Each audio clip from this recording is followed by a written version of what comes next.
जय श्रीमन्नारायण।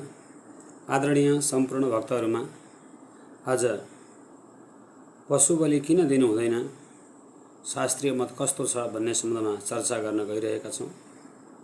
पशु बलि किन दिन हुँदैन र त्यसको शास्त्रीय प्रमाण, शास्त्रीय मत कस्तो छ भन्ने सम्बन्धमा हजुरहरूले अबको यो भिडियो हजुरहरूले श्रवण गर्नुहुनेछ। जय श्रीमन्नारायण, जय श्री राधे श्याम। ओम श्री परमात्मने नमः।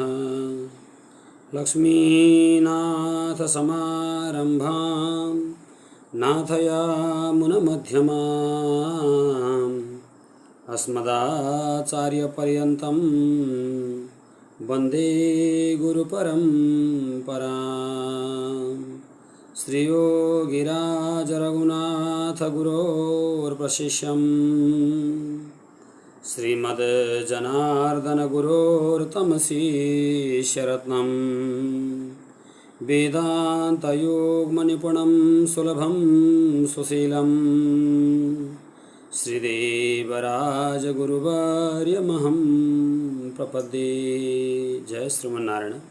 आदरणीय भक्तहरू, पशु बलि अथवा पशुको वध गरेर भगवती देवी मातालाई भनेर, त्यसै गरी भगवानलाई विभिन्न स्वरूपमा भगवानको स्वरूपलाई भन्दै हामीले जो पशुलाई वध गरेर, पशु हिंसा गरेर, पशुलाई मृत्युदण्ड दिएर मारेर जो बलि दिन्छौँ, त्यो बलि दिने सम्बन्धमा शास्त्रको कस्तो भनाइ छ, शास्त्रमा प्रमाणहरू कस्ता छन्, शास्त्रको मत के छ त भन्दाखेरि कलियुगमा सामान्यतया व्यवहारमा पारा स्मृतिहरूको प्रयोग गर्ने गरिन्छ र कलियुगमा चल्ने स्मृति भनेको कुन हो त भन्दाखेरि सबैभन्दा पहिले सत्ययुगमा, त्यसै गरी द्वापर युगमा, त्रेतायुगमा, त्यसै गरी द्वापर युगमा र कलियुगमा अलग अलग प्रकारका स्मृतिहरूलाई, स्मृति ग्रन्थलाई हामीले मान्नुपर्दछ भनेर शास्त्रले प्रमाण दिनुभएको छ।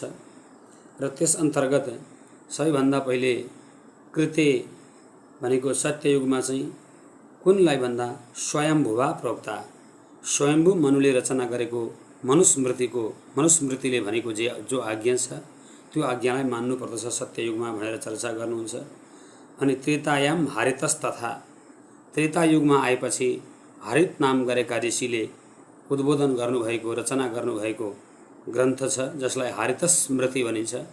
त्यो हारितस स्मृतिले भनेको मान्नु त्रेतायुगमा भनेर शास्त्रको वचन छ, प्रमाण छ। त्यसै गरी द्वापर युगमा शङ्ख लिखितः भन्नुहुन्छ, शङ्ख नाम गरेका ऋषिद्वारा लेखिएको शङ्ख स्मृतिले जे भन्नुहुन्छ त्यो शङ्ख स्मृतिले भनेको आज्ञालाई मान्नु भन्ने शास्त्रको वचन छ, प्रमाण छ।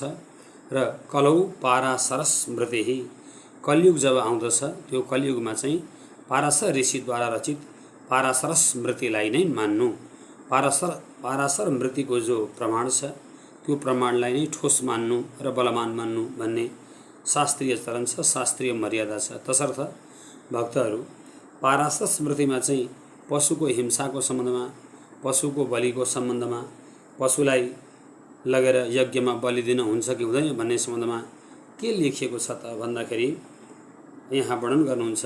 अश्वालम्बम गवालम्बम सन्यासम फलपैतृकम देवराज सुतोत्पत्ति कलौ पञ्चविवर्जये। अश्वालम्बम भनेको अश्वमेध यज्ञ गर्ने जो विधि छ, गवालम्बम भनेको गवमेध यज्ञ गर्ने जो विधि छ, अथवा अश्वलाई मेध गर्नु भनेको अश्वलाई नै हवन गर्नु, अश्व भनेको घोडालाई नै आहुति दिनु।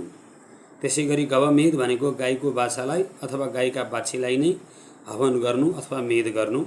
त्यसै गरी सन्यासम भनेको सन्यासी हुनु भनेको सारा कर्मलाई त्यागेर गेरुवा कपडा लगाएर, गेरु वस्त्र धारण गरेर सन्यास हुने प्रचलन।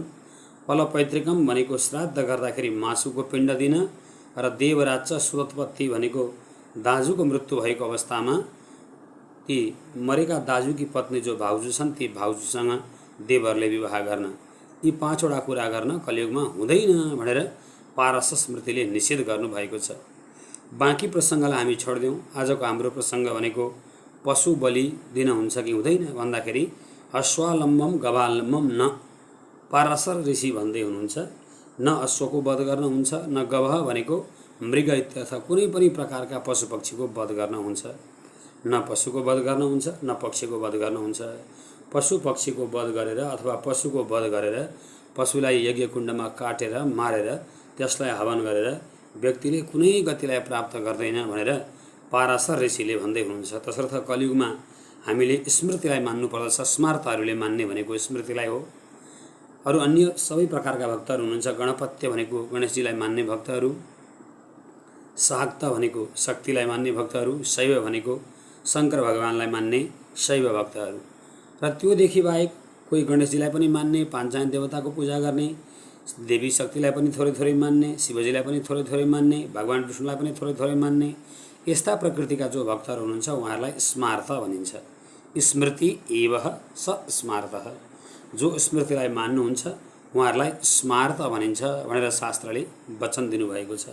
तसर्थ सनातन धर्म मान्ने जति भक्तहरू हुनुहुन्छ उहाँहरू विष्णु दीक्षाले युक्त हुनुभएको छैन भने, शैव दीक्षाले युक्त हुनुभएको छैन भने उहाँहरू को हुनुहुन्छ त भन्दाखेरि बाँकी सबै नै स्मार्त हुनुहुन्छ। जो विष्णुलाई पनि मान्नुहुन्छ, सूर्यलाई पनि मान्नुहुन्छ, गणेशलाई पनि मान्नुहुन्छ, अनन्य इष्टको रूपमा मान्नुहुन्छ, अनि भगवान शङ्करलाई पनि मान्नुहुन्छ, सबै देवी देवतालाई मान्नुहुन्छ भने उहाँहरू चाहिँ कसको वचनलाई उहाँहरूले मान्नु पर्दछ त भन्दा उहाँहरूले मान्ने भनेको स्मृतिको वचनलाई हो। स्मृति एव स्मार्तः। स्मृतिको वचनलाई मान्ने भएको कारणले गर्दा उहाँहरूलाई स्मार्त भनिएको हो। र कलियुगमा के प्रचलन छ त भन्दा पाराशर स्मृति जो छ त्यो पाराशर स्मृतिको प्रमाणलाई मान्नुपर्ने भएको कारणले गर्दा कलियुगमा बलि दिन हुँदैन। पशुको बलि निषिद्ध गरिएको छ। वेद भगवान चाहिँ के भन्नुहुन्छ त भन्दाखेरि चाहिँ यो सत्ययुगका लागि, त्रेतायुगका लागि र द्वापरयुगका लागि वेद भगवानले के भन्नुभएको थियो त भन्दा पशुना यजेतः। वेद भगवान भन्दै हुनुहुन्थ्यो पशुलाई यज्ञकुण्डमा ल्याएर हवन गर भन्नुभयो वेद भगवानले। तर वेद भगवानले जो आज्ञा दिनुभयो त्यो वेद भगवानले दिएको आज्ञा भनेको, वेद भगवानको भाषा भनेको समाधि भाषा हो। अनि समाधि भाषा जो छ त्यो समाधि भाषालाई हामीले चाहिँ के गर्यौँ त भन्दाखेरि कुत्सित बुद्धिले, कुत्सित मतिले लोक व्यवहारमा नै त्यही कुरा प्रयोग गर्दै गयौँ। होइन वेदले नै भनेको हो, पशुनाम यजेत भन्नुहुन्छ वेदले भनेर हामीले यस्तो प्रकृतिको चर्चा चलाउँदै गयौँ र भगवती देवीका नाममा, भगवानका नाममा, अरू देवी देवताका नाममा पशुको हिंसा, पशुको बलि गर्दै गयौँ। आदरणीय भक्तहरू, पशुको बलि गर्न हुँदैन, दिनु हुँदैन भन्ने शास्त्रमा अर्को एउटा प्रमाण छ। र त्यो प्रमाण कस्तो छ त भन्दाखेरि भगवान शङ्कराचार्य भन्दै हुनुहुन्छ, देवी मातालाई स्तुति गर्दै शङ्कराचार्य भगवान भन्नुहुन्छ कुपुत्रो जायेत क्वचिदपि कुमाता न भवति भन्नुहुन्छ। कुपुत्र यदि प्रकट हुन सक्छ, कुपुत्र छोरो जन्मिन सक्छ। कुपुत्र शब्दको अर्थ के हो भने कुत्सितः पुत्र। छोरो खराब हुन सक्छ, छोरोको बुद्धि बिग्रिन सक्छ, छोराले बाबुआमालाई त्याग्न सक्छ अथवा अस्वीकार गर्न सक्दछ। तर आमाको मन, आमाको हृदय कहिले पनि अस्वीकृत हुँदैन। अथवा आमाले जहिले आफ्ना सन्तानलाई, आफ्ना छोराछोरीलाई एकै प्रकारको प्रेम, एकै प्रकारको माया गरिरहनुहुन्छ। माता चाहिँ कुमाता हुनै सक्नुहुन्न भने यदि त्यस्तै आमा, जो आमा कुमाता हुँदै हुनुहुन्न भने के ती आमाले, जगदम्बिकाले, भगवती आमाले आफ्ना सन्तान छोराछोरीको रक्तपान गर्नुहुन्छ होला? हजुरले सम्झनुहोस् त, अवश्य पनि गर्नुहुन्न। जो जगदम्बिका हुनुहुन्छ, जो संसारकी नै योनि हुनुहुन्छ, सृष्टिकर्ता हुनुहुन्छ, जसले संसारलाई नै जन्म दिनुभएको छ, त्यस्तै आमाले, जगदम्बिकाले, संसारकी आमाले के यी साना साना अबोध पशुहरूलाई, जसलाई यज्ञकुण्डमा हाँसलाई लगेर, कुखुरालाई लगेर, बोकालाई लगेर अथवा राँगा भैँसीलाई लगेर जो बलि दिइन्छ, त्यो बलिलाई ती आमाले, ती भगवतीले, ती शैलपुत्रीले, ती ब्रह्मचारिणीले, ती चन्द्रघण्टाले, ती कुष्माण्डाले, ती स्कन्दमाताले, ती कात्यायनीले, ती कालरात्रिले, ती महागौरीले, ती सिद्धिदात्रीले, त्यस्ती भगवतीले जो संसारकै करुणाकी खानी हुनुहुन्छ, या देवी सर्वभूतेषु दया रूपेण संस्थिता नमस्तस्यै नमस्तस्यै नमस्तस्यै नमो नमः भनेर मार्कण्डेय पुराण स्वयं भन्दै हुनुहुन्छ। मार्कण्डेय पुराण के भन्नुहुन्छ त भन्दा देवीको स्वरूप भनेको संसारमा सबै प्राणीलाई दया गर्ने हो अनि कुनै पनि प्राणीको रगतलाई, रक्तलाई, मांसलाई, मासुलाई भगवती अम्बिकाले, जगदम्बिकाले, ती आमाले, जुन आमाले आफ्ना सन्तानलाई जन्म दिनुभयो, जुन आमा जगतकी योनि हुनुहुन्छ, बीज हुनुहुन्छ, स्वयं मार्कण्डेय भगवान मार्कण्डेय पुराणमा भन्दै हुनुहुन्छ, जगतो योनि बीजयो भन्नुहुन्छ। हे आमा, हजुर त संसारकी प्रकृति पनि हुनुहुन्छ र बीजयो भनेको पुरुष पनि हुनुहुन्छ। प्रकृति पनि हजुर नै हुनुहुन्छ, पुरुष पनि हजुर नै हुनुहुन्छ। बाबाको प्रेम पनि हजुरसँगै छ, आमाको प्रेम पनि हजुरसँगै छ। अनि त्यस्तै बाबा आमा जस्तै प्रेम गर्नेवाली हजुरले आफ्नै सन्तानको रगत पिउनुहुन्छ होला त? त्यो रक्तलाई, त्यो मांसलाई खानुहुन्छ होला त? र हामी भक्तहरू सबैजना गएर आमालाई भनेर, भगवती कालीलाई भनेर, दुर्गालाई भनेर त्यस्तो प्रकृतिको मांस आदिको जो बलि दिन्छौँ, त्यो बलि चाहिँ निषिद्ध छ, आमाले त्यो स्वीकार गर्नुहुन्न भनेर मार्कण्डेय पुराण, मार्कण्डेय भगवान स्वयं भन्दै हुनुहुन्छ। अनि त्यसो भए बाख्रालाई अथवा बोकालाई जो बलि दिइन्छ त्यसलाई संस्कृत भाषामा के भनिन्छ त भन्दाखेरि अज भनिन्छ। अनि अज शब्दको अर्थ के हो त भन्दा अजम यज भन्ने वेदमा काहीँ भेटिन्छ र त्यो अजम भनेको बोकालाई, अजम भनेको बोको हो, बाख्रो हो, र त्यसलाई यज भनेको बलि दिनु हो। यस्तो विकृत प्रकृतिको अर्थ गर्दै जानुभयो। विद्वान व्यक्तिहरूले पनि कसरी यसरी विकृत अर्थ गर्नुभयो त भन्दाखेरि उहाँहरूले मांस भक्षणको लोभमा परेर, अथवा मांस भक्षण गर्ने उहाँहरूको पारम्परिक चलन थियो। पिताले गर्दै आउनुभयो, हजुरबुवाले गर्दै आउनुभयो, त्यसपछि बुवाले गर्दै आउनुभयो, त्यसपछि छोराले गर्दै आउनुभयो। अनि विद्वान भएर पनि यी शब्दहरूलाई उहाँहरूले लुकाएर के गर्नु त भन्दाखेरि अजम यज भनेर वेदमा भनेको छ भन्नुहुन्छ। तर वेदमा अजम यज त भनेको छ, तर स्मार्तहरूले पाराशर स्मृति बाहेक अरू स्मृतिको वाक्यलाई मान्नै हुँदैन, ती वाक्यहरूलाई स्वीकार गर्नै हुँदैन। र पाराशर स्मृतिले यहाँ के भन्नुहुन्छ भने कुनै प्रकारको बलि कलियुगमा निषेध गर्नुहुन्छ। पाराशर स्वयं भन्दै हुनुहुन्छ, पाराशर ऋषि, कलियुगमा बलि दिनु हुँदैन, बलि निषेधित छ, यज्ञमा बलि दिन हुँदैन। भगवानले कलियुगमा यज्ञमा यदि कसैले बलि दिन्छ भने त्यो बलिलाई स्वीकार गर्नुहुन्न भनेर पाराशर ऋषिले भन्दै हुनुहुन्छ। तसर्थ विद्वानले आफ्नो प्रकृतिको, आफ्नो अनुकूलको व्याख्या गरे पनि वास्तवमा शास्त्रमा ठोस प्रमाण चाहिँ कस्तो छ त भन्दाखेरि यज्ञमा पशुलाई बलि दिन हुँदैन, एक हुँदैन, दुई हुँदैन, तीन हुँदैन भनेर शास्त्रकारले यसरी चिन्तन गर्नुहुन्छ। त्यसै गरी मीमांसा दर्शनमा एकजना मीमांसा दर्शनका आचार्य भनेको आचार्य श्री जैमिनीजी महाराज हुनुहुन्छ, जैमिनी ऋषि हुनुहुन्छ। जैमिनी ऋषिले मीमांसा दर्शनलाई रचना गर्नुभयो। अनि एकजना टीकाकार श्री सबर स्वामीजी हुनुहुन्छ। ती सबर स्वामीजीले टीका भनेको अर्थ गर्दै मीमांसा दर्शनको, पूर्व मीमांसा दर्शनको अर्थ गर्दै लेख्नुहुन्छ, अज इतिम अन्नम बीजम विरुद्धाः। अज भनेको के हो त भन्दाखेरि अज भनेको अन्नलाई भनिन्छ। कस्तो अन्न भने 3 वर्ष नागेर पुरानो हुँदै हुँदै गएको, 3 वर्ष पुरानो भएको अन्न। 3 वर्ष पुरानो भएको अन्नलाई नै के गर्नु त भन्दाखेरि चाहिँ त्यो अन्नलाई पिसेर ढुट्टो बनाउनु, धुलो बनाउनु। यदि पशु बलि दिने शब्द काहीँ वेदमा आयो भने कलियुगमा के गर्नु त भन्दाखेरि मीमांसा दर्शनले भन्नुहुन्छ, पशु बलि दिने कुरा काहीँ आयो भने त्यो 3 वर्ष अगाडिको अन्न किन धुलो बनाउनु, किन ढुट्टो बनाउनु, किन पिठो बनाउनु त्यसलाई भने 3 वर्ष अगाडिको अन्न उम्रिँदैन, त्यसमा बीज हुँदैन, बीज नाश भइसकेको हुन्छ, उम्रिने क्षमता त्यसमा हुँदैन। श्रीमद्भागवत महापुराणमा पनि वर्णन आउँछ, भर्जिताः क्वथिता धाना प्रायो बीजाय नेष्यते। या त उसिनिएको अवस्थामा या त लामो समयसम्म रहेको अवस्थामा बीज उम्रिने क्षमता अन्नमा हुँदैन। त्यस्तो कारणले गर्दा अब बीज उम्रिने क्षमता छैन भन्ने कुरालाई जानिसकेपछि 3 वर्ष पुरानो अन्नलाई पिसेर त्यो चामलको पिठोलाई, त्यो पिठोबाट चाहिँ अझ भनेको बोकाको आकृति बनाउन मन छ कि हजुरलाई, हाँसको आकृति बनाउन मन छ कि राँगाको आकृति बनाउन मन छ कि जस्तो पशुको आकृति बनाउन मन छ त्यस्तै प्रकृतिको आकृति बनाउनु। अनि त्यही लगेर कलियुगमा चाहिँ, कलियुगमा अन्य युगमा चाहिँ जस्तो गर्नुहुन्थ्यो ऋषिकारले, शास्त्रकारले, त्रेता आदि युगमा, द्वापर युगमा कस्ता ऋषि हुनुहुन्थ्यो त भन्दाखेरि त्यो मरेको पशुलाई तुरुन्तै हेर्दा हेर्दै यज्ञकुण्डमा स्वाहा गरेको पशुलाई वैकुण्ठ जा भनेर विमानमा बसाएर पुरुषार्थ चतुष्टय अन्तर्गत मोक्ष पदको प्राप्ति दिन सक्ने हुनुहुन्थ्यो ऋषिहरू। त्यति सामर्थ्यवान हुनुहुन्थ्यो, त्यति क्षमतावान हुनुहुन्थ्यो, अनि बलि दिइन्थ्यो। अब कलियुगमा क्षमता छैन, बिना क्षमता यदि बलि दिइयो र त्यो पशु आफू स्वयं पनि कुनै केही गर्न सकेको छैन, स्वयं पशु छ, केही गर्न सकेको छैन र त्यो पशुले त नारकी गतिलाई प्राप्त गर्छ किनभने न यज्ञको शुद्धि छ, न मन्त्रको शुद्धि छ, न कुनै प्रकारको शुद्धि छ।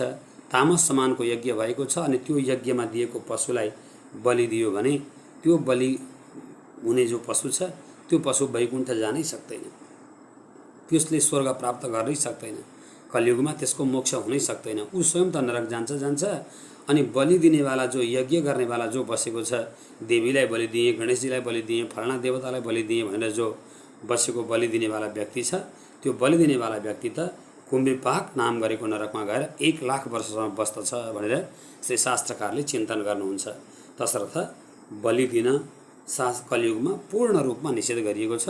बलि दिन हुँदैन र बलि यदि कसैले दिन्छ भने पनि 3 वर्ष पुरानो अन्न चामललाई पिसेर पिठो बनाउनु, अनि बोकाको आकृति, बोको यदि बलि दिन कसैले भनेको छ भने बोकाको आकृति बनाएर, रागो अथवा भैँसीको पाडो भनेको छ भने त्यसैको आकृति बनाएर, हाँस कुखुरा आदि भनेको छ भने त्यसैको आकृति बनाएर जुन जुन प्रकारका देवता हजुरहरूका छन्, भैरव छन् कि, काली छन् कि, अथवा अरू छन् कि, मांस भक्षण गर्ने देवता छन् कि, मदिरा भक्षण गर्ने देवता छन् कि, त्यस्ता देवतालाई बलि दिनु पर्दछ भनेर शास्त्रकारले चर्चा गर्नुहुन्छ। र विधि पनि यही हो, नियम पनि यस्तै प्रकृतिको छ कि हामीले जो शास्त्रले भन्नुहुन्छ त्यो शास्त्रले भनेको वचनलाई त मान्नै पर्दछ। एकजना नीतिकारले के भन्नुहुन्छ त भन्दा, सिंहम नैव गजम नैव अश्वम नैव च अजाकोत्रम बलम दद्यात् दैवो दुर्बलघातक। बलि दिने हजुरलाई इच्छा छ भने के को बलि दिनु त भन्दाखेरि सबभन्दा पहिले बलि दिने विधान भनेको हजुरसँग धेरै रिस उठ्ने छ भने, त्यो धेरै रिस उठ्ने स्वभाव छ भने त्यो रिस उठ्ने स्वभावको बलि दिनु भगवानलाई। त्यो बलि दिइसकेपछि बलि भनेको के हो त भन्दा संस्कृत भाषामा बलि शब्दको शाब्दिक अर्थ नेपालीमा सर्वोच्च समर्पणलाई भनिन्छ। हजुरसँग जे दुर्गुण छ त्यो दुर्गुण नै भगवानलाई बलि दिनु। र बलि दिइसकेपछि, बलि भनेको चढाउनु, बलि दिइसकेपछि चढाइसकेपछि त्यो दुर्गुण हजुरले जीवनमा फेरि आफ्नो जीवनमा, आफ्नो व्यवहारमा ल्याउन पाउनुहुन्न, कहीँ पनि लागू गर्न पाउनुहुन्न। त्यो दुर्गुण चाहिँ के गर्ने भने दुर्गुणको बलि दिने। पशु बलि भनेको यही हो।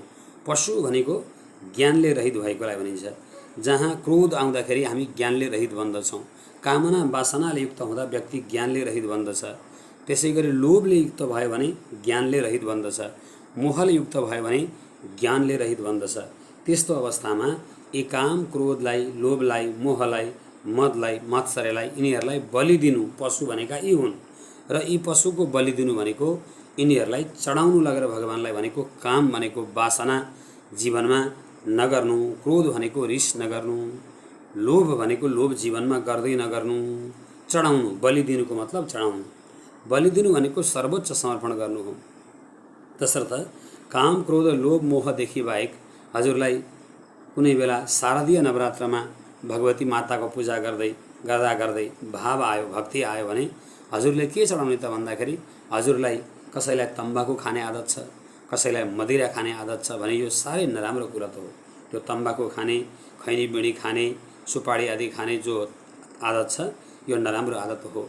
यो आदत चाहिँ लगेर देवीलाई चढाइदिनुहोस् र भन्नुहोस्, हे देवी माता, हे जगदम्बिका, हे संसारकी आमा, हे भगवती, म हजुरलाई आज एउटा बलि चढाउँदैछु र मैले चढाएको बलि भनेको आजदेखि म मदिरा खान्न, मदिरा पिउँदिनँ भनेर हजुरले बलि चढाउनुहोस्। र त्यो मदिरा पिउँदिनँ भनेर आमालाई चढाइसकेको बलि जीवनमा फेरि कहिल्यै नपिउनुहोस्। बस यसैलाई नै भनिन्छ बलि। बलि भनेको सर्वोच्च समर्पण।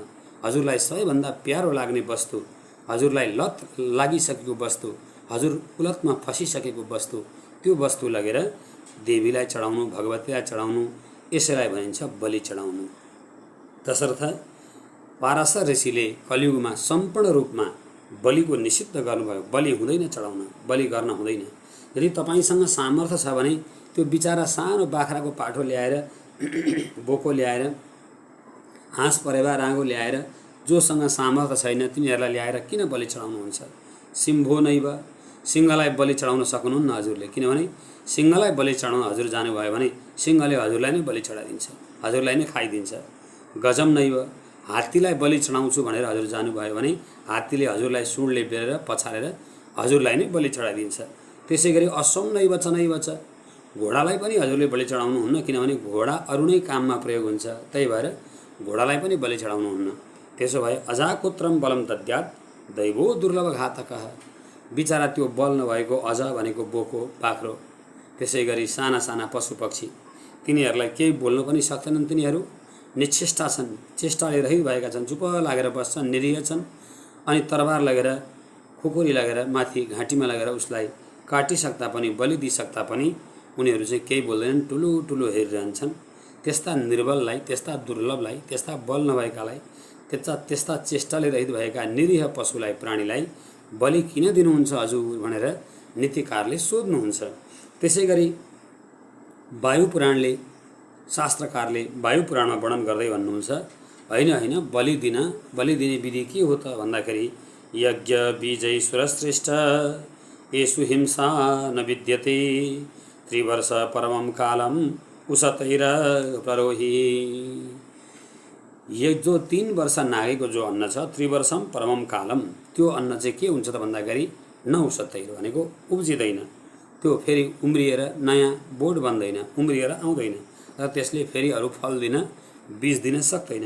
त्यस्तो 3 वर्ष नागेको अन्नलाई नै लगेर यज्ञमा स्वाहा गर्नु, बस यसैलाई नै अजम यज, बोका अज भनेको यसैलाई भनिन्छ। 3 वर्ष नागेको अन्नलाई अज भनिन्छ। अज भनेको 3 वर्ष नागेको अन्न हो र त्यही अन्न नै स्वाहा गर्नु, त्यो अन्नलाई स्वाहा गर्नुलाई नै अजम यज, बोकाको बलि दिनु भनेको यही अर्थमा हो। यो के हो त भन्दा समाधिको भाषा हो। समाधिको भाषालाई हामीले बुझ्न सकेनौँ भने धेरै कठिन हुन्छ। एउटा गुरुकुलमा एकजना गुरुजी हुनुहुन्थ्यो र ती गुरुजीका धेरै चेलाहरू थिए, शिष्यहरू थिए। अनि एक दिनको कुरा हो, एउटा शिष्यले चाहिँ के गर्न थालेछ भने लुकी लुकी चुरोट खान थालेछ। अनि अरू शिष्यहरूले, अरू चेलाहरूले देखे। गुरुजीलाई गएर गुरुजी राम नाम गरेको हजुरको जो चेलो छ नि, त्यो रामले त चुरोट खान थालेछ, लुकी लुकी चुरोट खान्छ भनेर शिष्यहरूले गएर सुनाएपछि गुरुजीले गएर त्यो राम भन्ने शिष्यलाई सोध्नुभयो, हे राम, तिमीले चुरोट खाएको हो भन्दा हो गुरुजी, म त बानी परिगएँ, अब छोड्न सक्दिनँ भन त्यो रामले।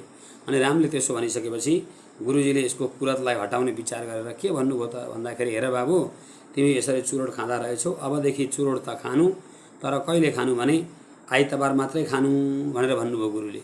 गुरुले किन आइतबार मात्रै खानु भन्नुभएको भन्दाखेरि सधैँ दिनै पछि दिनमा 10 वटासम्म चुरोट खान्छ, यो आइतबार खानु भनेपछि त 1 हप्तामा मात्रै खाने भयो।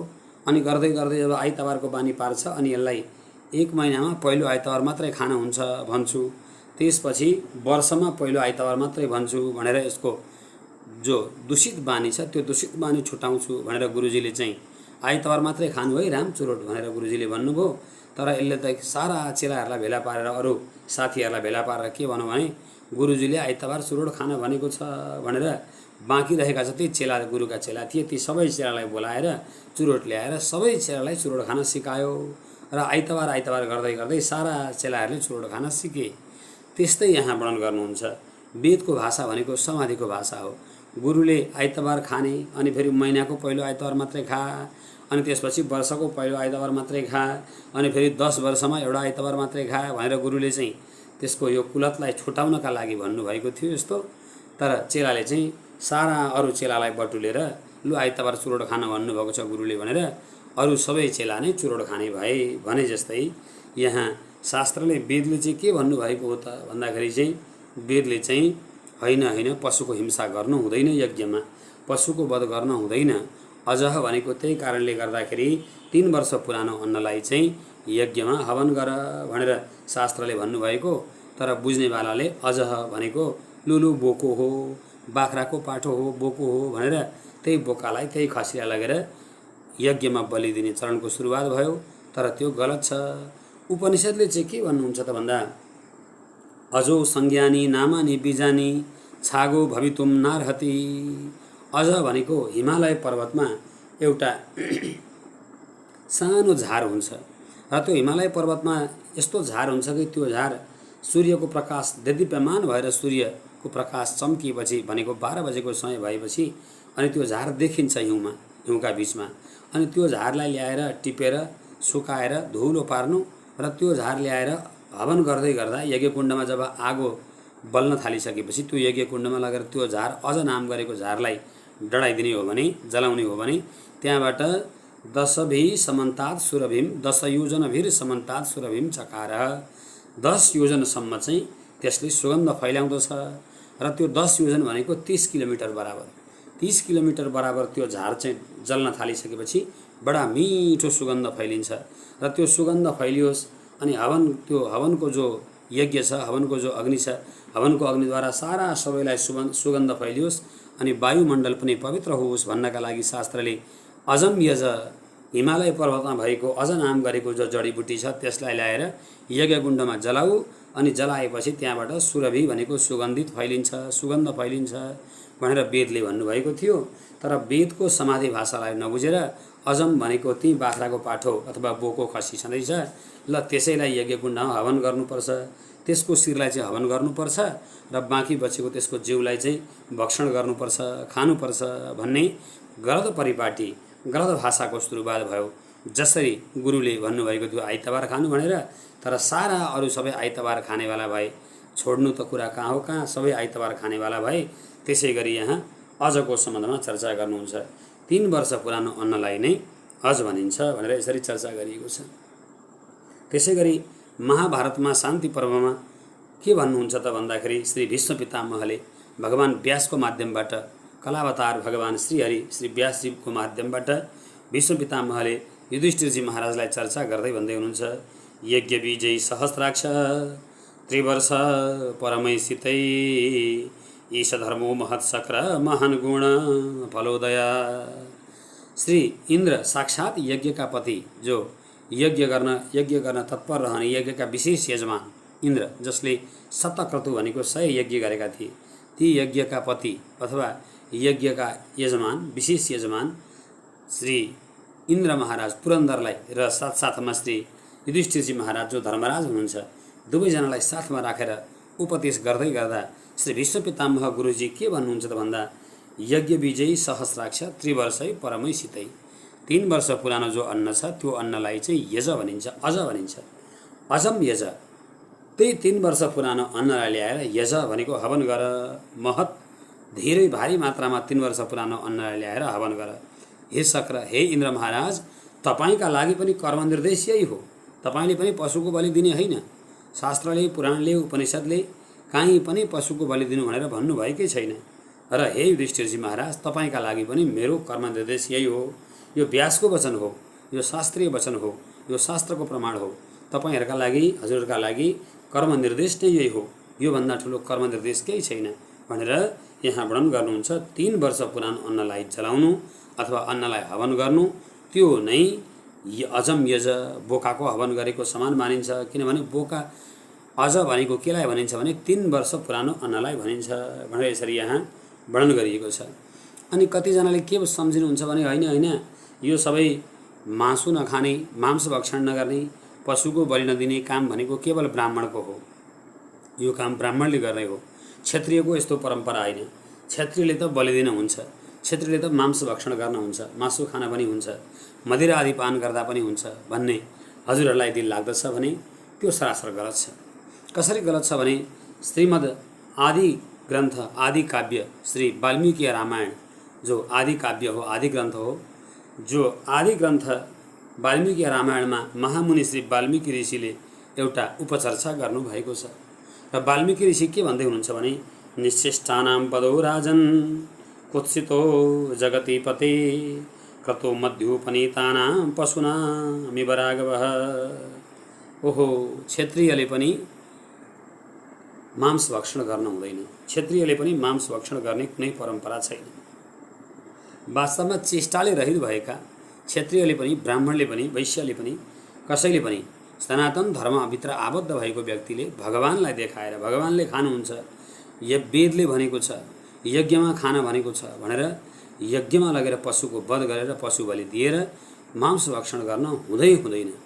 यदि हामीले पशु बलि नदिएर हाम्रो परम्पराले हाम्रा हजुरबाले हाम्रा बाजेले हाम्रा परम्पराले खाँदै खाँदै यदि भक्षण गर्दै ल्याएको हो भने त्यो पनि निषिद्ध कर्म हो सकेसम्म हजुरहरूले त्यसलाई पनि त्याग्नु पर्दछ त्यो गर्न हुँदैन त्यो भक्षण गर्न मांस र मदिरा यी दुईटा कुरा खानै हुँदैन त्याग्नु पर्दछ भनेर शास्त्रीय वचन छ शास्त्रको प्रमाण छ र त्योदेखि बाहेक पनि यहाँ भन्नुहुन्छ निचेष्टानाम, जो चेष्टाले रहित भएका छन्, जो पशु छन्। अनि त्यस्ता चेष्टाले रहित भएका पशु जो केही गर्न सक्दैनन् आफू, तिनीहरूलाई चाहिँ पतित बनाएर, तिनीहरूलाई मारेर, तिनीहरूलाई काटेर, तिनीहरूको वध गरेर हामीले वास्तवमा कस्तो गतिलाई प्राप्त गर्दछौँ। वेदको भाषा यो हुँदै होइन, शास्त्रको भाषा यो हुँदै होइन, शास्त्रको प्रमाण यो हुँदै होइन।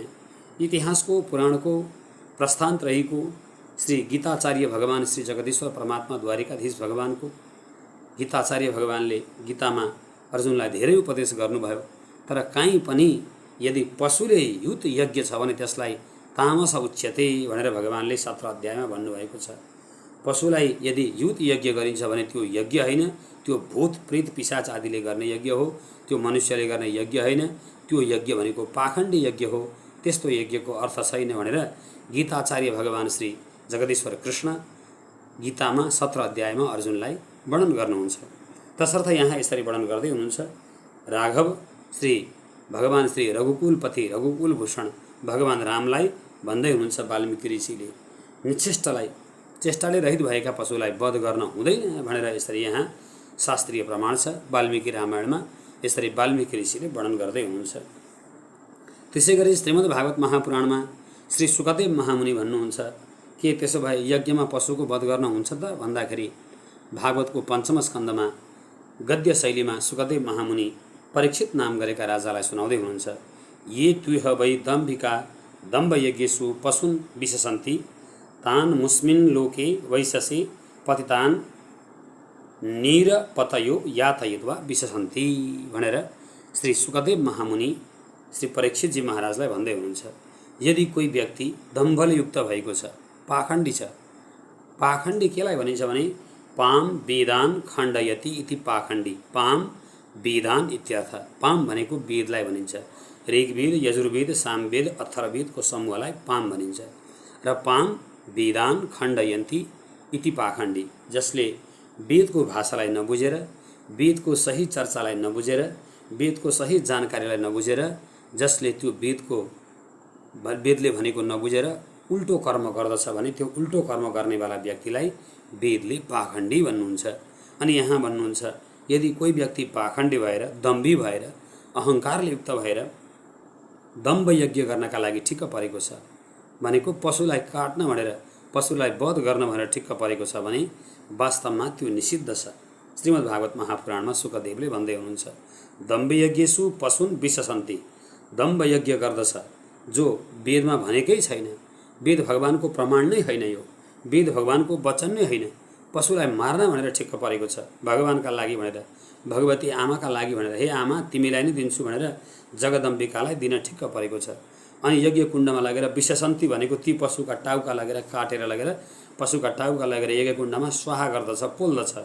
तान मुस्मिन लोके वैशसी पतितान निरपतयो, त्यस्तो प्रकारको मनुष्यलाई जब प्राण जान्छ, यसको शरीरबाट प्राण छुट्दछ भौतिक शरीरबाट, अनि प्राण छुट्ने बेलामा यसको गलामा पासले लगेर डोरीले बाँधेर अनि गलामा घाँटीमा न्याक्दै यो मनुष्यलाई यमराजका दूतहरूले तान्दछन् र तानेर यातयित्वा भनेको बलपूर्वक तानेर घाँटीमा डोरी अड्काएर यसलाई तानेर निरपतयो विशसन्ति, कुम्भिपाक नाम गरेको नरकमा हालेर लगेर भालाले यसका हातमा छेड्दछन् अनि छातीमा छेड्दछन् र यसका सारा शरीरलाई छिद्र छिद्र बनाइदिन्छन्, छिया छिया बनाइदिन्छन्।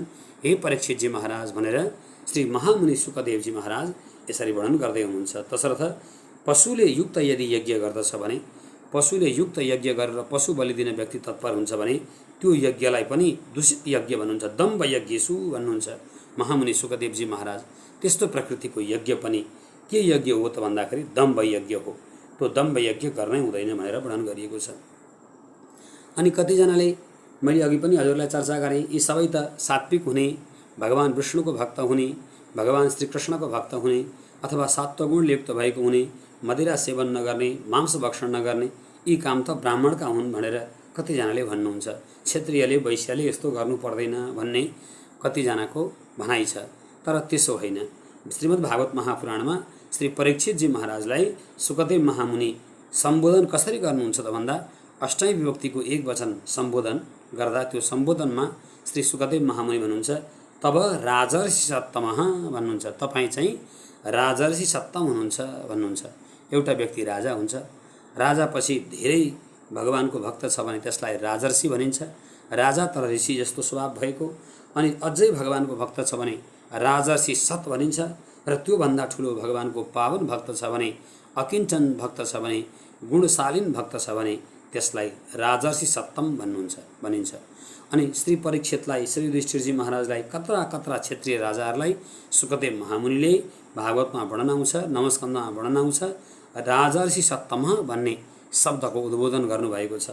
राजर्षि सप्तम भनेर शब्दको प्रयोग गर्नुभएको छ। तसर्थ क्षेत्रीय राजाहरू पनि त्यस्ता त्यस्ता हुनुहुन्थ्यो जो परम वैष्णव हुनुहुन्थ्यो। उहाँहरूले जीवनमा कहिले मदिरालाई र मांस भक्षणलाई हात पनि लगाउनु भएन, खानु भएन। उहाँहरूले यहाँ यस्तै वर्णन गर्नुहुन्छ। त्यसै गरी वाल्मीकि रामायणमा एउटा कथा आउँछ। त्यहाँ वाल्मीकि रामायणमा जब सुन्दरकाण्डमा एउटा वर्णन छ, यहाँ चर्चा गर्दै श्री शास्त्रकारले वर्णन गर्दै हुनुहुन्छ, भन्दै हुनुहुन्छ, हनुमानजी महाराजले जानकी मातालाई सुनाउँदै हुनुहुन्छ, न मांसो राघवो भुङ्क्ति न चैव मधुसेवते। हे जानकी माता, राघव भनेको केवल भगवान रामलाई भनेको होइन। सारा रघुकुलमा, रघुवंशमा जति पनि राजाहरू भए ती राजाहरू न मांसः, कहिल्यै उनीहरूले मांस भक्षण गरेनन्, मासु खाएनन्। मांस भक्षण गरेनन् मतलब पशुको हिंसा पनि गरेनन्। किन मांस भक्षण गर्दछ त व्यक्तिले पशुको हिंसा किन गर्छ त भन्दाखेरि मांसको लोभमा परेर। मांस भक्षण गर्नुपर्ने छ, देवी देवतालाई नचढाइकन कसरी मांस भक्षण गर्नु भनेर अनि देवी देवतालाई चढायो र चढाइसकेपछि त्यसैको प्रसादको रूपमा चाहिँ त्यो मांसलाई, त्यो मदिरालाई भक्षण गर्यो। त्यही कारणले गर्दा नै यज्ञमा कति विद्वानहरूले पछि पछि गएर वेदको उल्टो पाल्टो अर्थ गरेर मांस भक्षण नै गर्न यदि व्यक्तिले पाउँदैन, मदिरा भक्षण नै गर्न पाउँदैन भने के गर्नु र भन्ने जस्तो सोचेर मांस र मदिराको लोभमा परेर उल्टा पुल्टा कयौं श्लोकहरू बीचबीचमा राख्दै पनि जानुभएको छ। तर वेदको भाषालाई, वेदको प्रमाणलाई कसैले काट्न सक्दैन। हनुमानजी महाराज सुन्दरकाण्डमा, वाल्मीकि रामायणमा जानकी मातालाई भन्दै हुनुहुन्छ, नचैव मधुसेवते। मांस भक्षण त भगवान रामले लगायत रघुकुलमा जति पनि राजाहरू भए ती राजाहरूले कहिले मांस भक्षण त गरेनन्। मधुसेवते भनेको सोमरसलाई अथवा मदिरालाई भनिन्छ। कहिले पनि मदिरा पनि भगवान रामले हात लगाउनु भएन। मदिरा पनि भगवान रामले जीवनमा कहिल्यै खानु भएन र मांस भक्षण पनि कहिल्यै गर्नु भएन। यस्तो प्रकृतिको भगवान राम र रघुकुलका सारा राजाहरू हुनुहुन्थ्यो।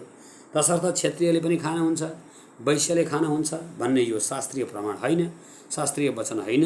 क्षत्रियले पनि, वैश्यले पनि, शूद्रले पनि, कसैले पनि सकेसम्म मांस भक्षण गर्न हुँदैन।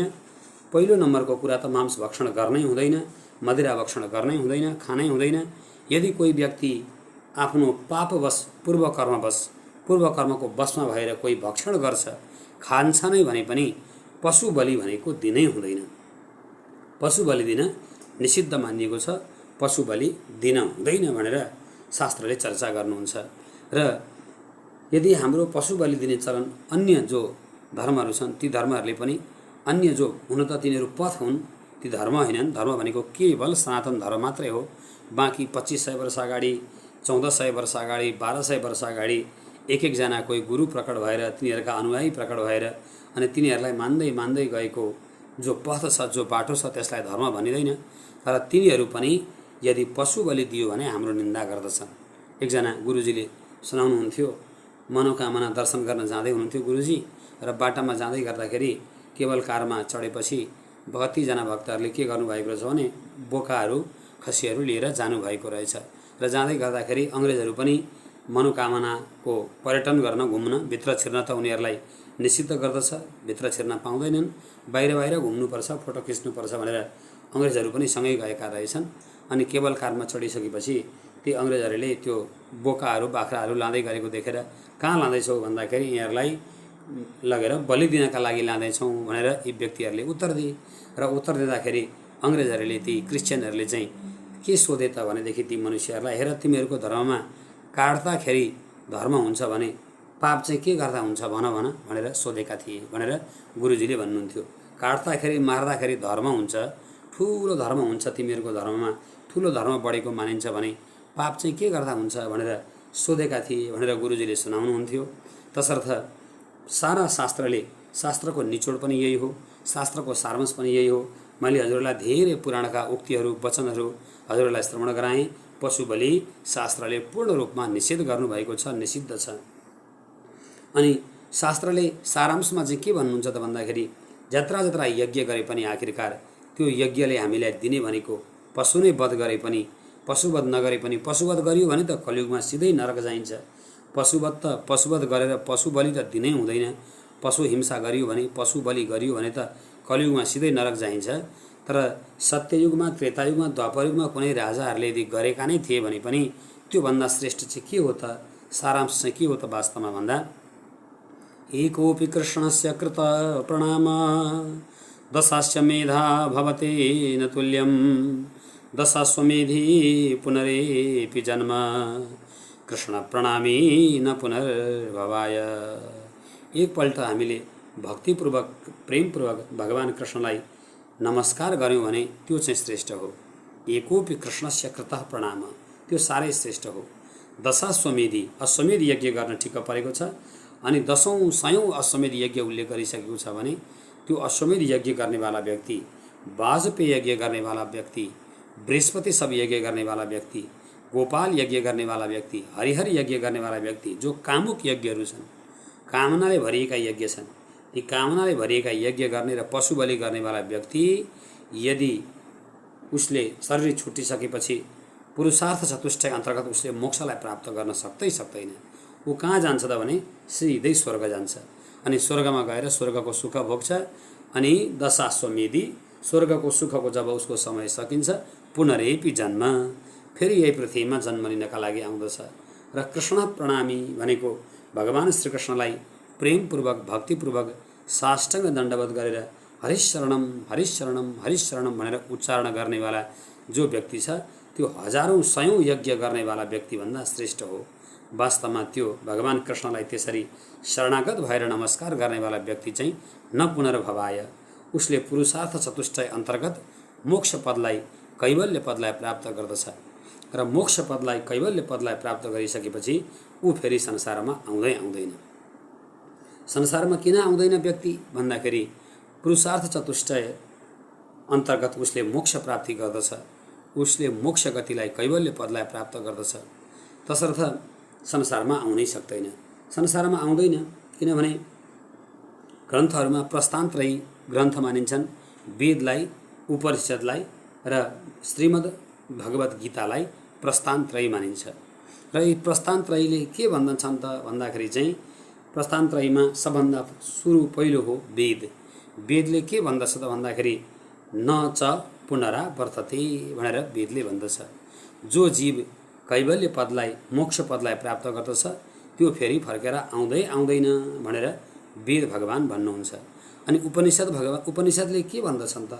उपनिषदको वाक्य कस्तो छ त भन्दा अनावृत्ति शब्दात जो कैवल्य पदलाई प्राप्त गर्दछ, जो मोक्ष पदलाई प्राप्त गर्दछ त्यो फेरि फर्केर आउँदैन भन्ने उपनिषदको भनाइ हो। र त्यसै गरी गीतामा, भगवत गीतामा भगवान श्री गीताचार्य द्वारिकानाथ जगदीश्वर परमात्मा कृष्ण के भन्नुहुन्छ भने न तद्भासयते सूर्यो न शशाङ्को न पावक यद्गत्वा न निवर्तन्ते तद्धाम परमं मम। जहाँ चाहिँ सूर्यको प्रकाश छैन, पृथ्वी, जल, तेज, वायु, आकाश यिनीहरूको सत्ता छैन, त्यो मेरो लोक हो। र यद्गत्वा भनेको त्यहाँ गइसकेपछि न निवर्तन्ते, फेरि फर्केर आउनु पर्दैन भनेर भगवानले भन्नुभएको छ। भगवानको यस्तो मत छ, वेद भगवानको यस्तो भनाइ छ, शास्त्रको यस्तो ठोस प्रमाण छ, ठोस वचन छ भन्ने कुरा जान्दै हामीले पशु बलिमा अल्मलिएर यज्ञमा गएर आमालाई भनेर, काली भगवतीलाई भनेर, जगदम्बिकालाई भनेर, अन्य देवी देवतालाई भनेर पशु बलि दिन हुँदैन, पशु बलि गर्न हुँदैन भनेर जो शास्त्रको वचन छ, शास्त्रको प्रमाण छ, तद अनुरूप मैले हजुरहरूलाई यथाधीतम यथामति आफ्नो बुद्धिले भ्याएसम्म पशु बलिको सम्बन्धमा जो दिन हुँदैन, जो हुँदै होइन भनेर वेद भगवानले भन्नुभएको छ, त्यो पशु बलि किन दिन हुँदैन भन्ने सम्बन्धमा चर्चा मैले हजुरहरूलाई सुनाएको छु। अब यो चर्चालाई म यहाँ अहिले मेरा आदरणीय गुरुजीहरूका चरणमा अर्पण गर्दै मेरो यो वाणीलाई यहाँ विश्राम दिन चाहन्छु। ओम सहना भवतु सहनौ भुनक्तु सह वीर्यं करवावहे तेजस्विनामधीतमस्तु मा विद्विषावहे। ओम शांति शांति शांति।